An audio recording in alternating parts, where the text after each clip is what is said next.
नमस्कार दोस्तों, स्वागत है आपका एक और मीठी सपनों भरी कहानी में।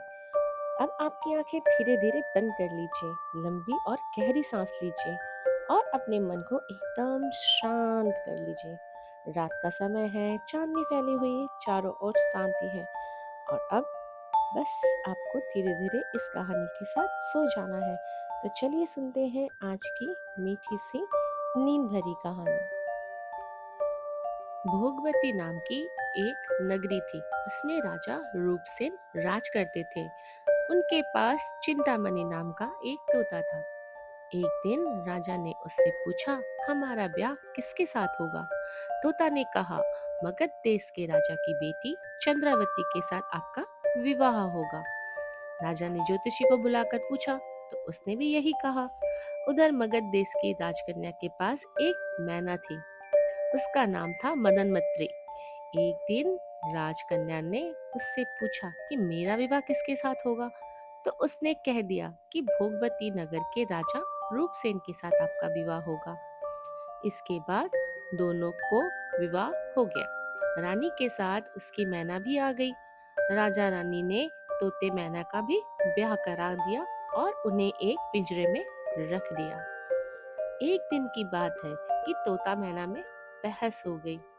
मैना ने कहा, आदमी बड़ा पापी, दगाबाज और अधर्मी होता है। तोता ने कहा, स्त्री झूठी, लालची और हत्यारनी होती है। दोनों का झगड़ा बढ़ गया तो राजा ने कहा, क्या बात है, तुम आपस में लड़ते क्यों हो? मैना ने कहा, महाराज, मर्द बड़े बुरे होते हैं। इसके बाद मैना ने एक कहानी सुनाई। इलापुर नगर में महाधन नामक एक सेठ रहता था। विवाह के बहुत दिनों के बाद उसके घर एक लड़का पैदा हुआ। सेठ ने उसका बड़ी अच्छी तरह से लालन पालन किया, पर लड़का बड़ा होकर जुआ खेलने लगा। इस बीच सेठ मर गया। उसने अपना सारा धन जुए में खो दिया। जब पास कुछ न बचा तो वह नगर छोड़ के चंद्रपुरी नामक नगरी में जा पहुंचा। वहां एक गुप्त नाम का साहूकार रहा करता था। उसके पास जाकर उसने अपने पिता का परिचय दिया और कहा, मैं जहाज लेकर सौदागरी करने गया था। माल बेचा, धन कमाया, लेकिन लौटते समय समुद्र में ऐसा तूफान आया कि जहाज डूब गया और मैं जैसे तैसे बचकर यहाँ आ गया। उस सेठ के एक लड़की थी, रत्नावती।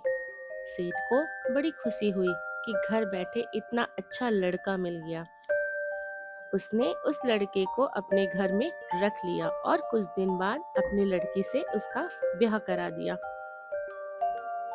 दोनों वहीं रहने लगे। अंत में एक दिन वहां से विदा हुए। सेठ ने बहुत सारा धन दिया और एक दासी को उसके साथ भेज दिया। रास्ते में एक जंगल पड़ता था। वहां आकर लड़के ने स्त्री से कहा, यहाँ बहुत डर है, तुम अपने गहना उतार कर मेरी कमर में बांध दो। लड़की ने ऐसा ही किया।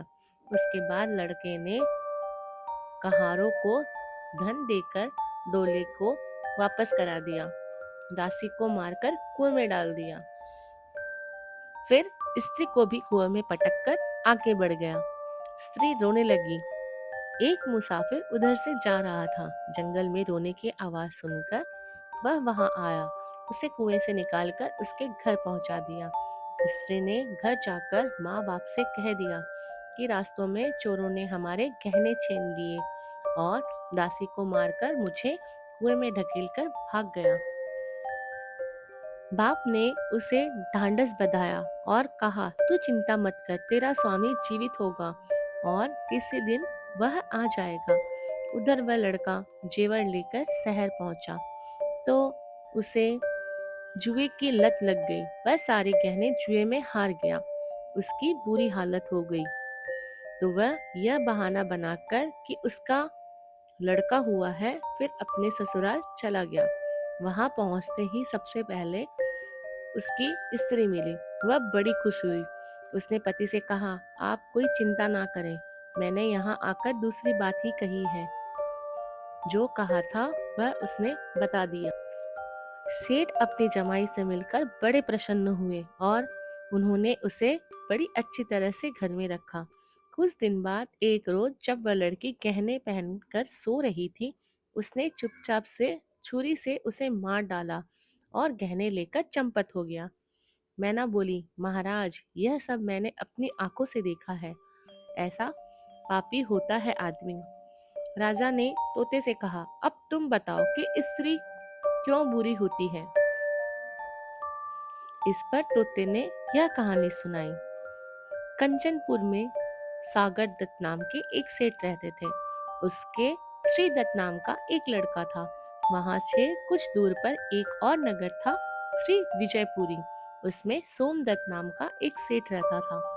उसके एक लड़की थी और वह श्री दत्त को ब्याही थी। ब्याह के बाद श्रीदत्त व्यापार करने परदेश चला गया। 12 बरस हो गए और वह न आया तो जयश्री व्याकुल होने लगी।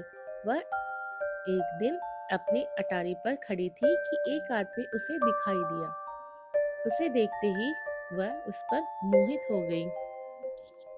उसने अपनी सखी से घर बुलवा लिया।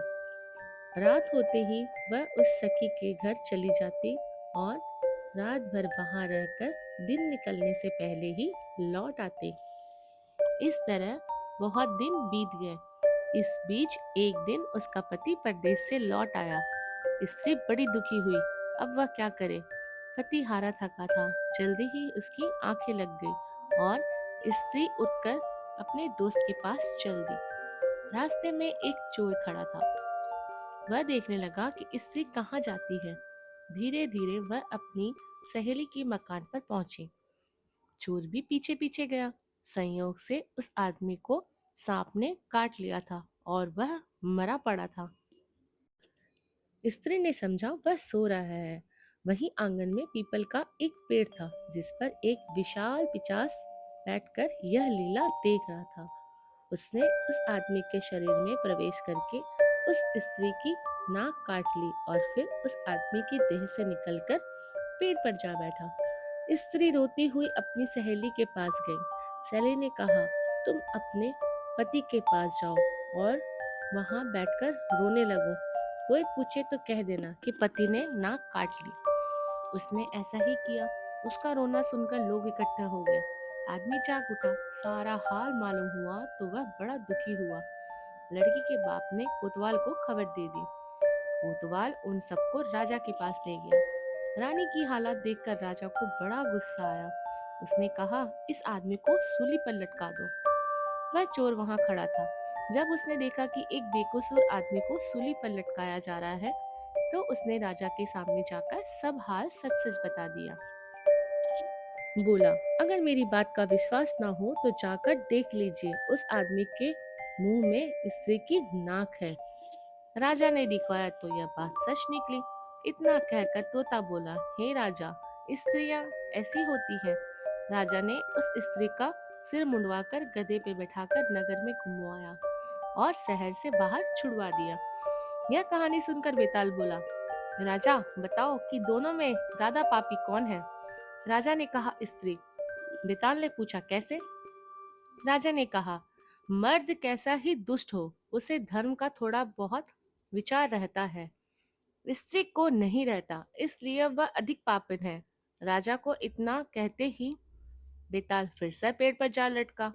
राजा लौट कर गया और उसे पकड़ लाया। रास्ते में बेताल ने फिर से कहानी कहना शुरू कर दिया। तो दोस्तों, आज की हमारी कहानी यही पूरी होती है। अब आपकी आंखें धीरे धीरे भारी हो चुकी होंगी और मीठी नींद आपके पास आ चुकी होगी। सपनों की दुनिया में आपको ढेरों सारी खुशियां मिले। शुभ रात्रि, मीठे सपने। कल फिर मिलेंगे एक नई कहानी के साथ। तब तक के लिए शुभ रात्रि।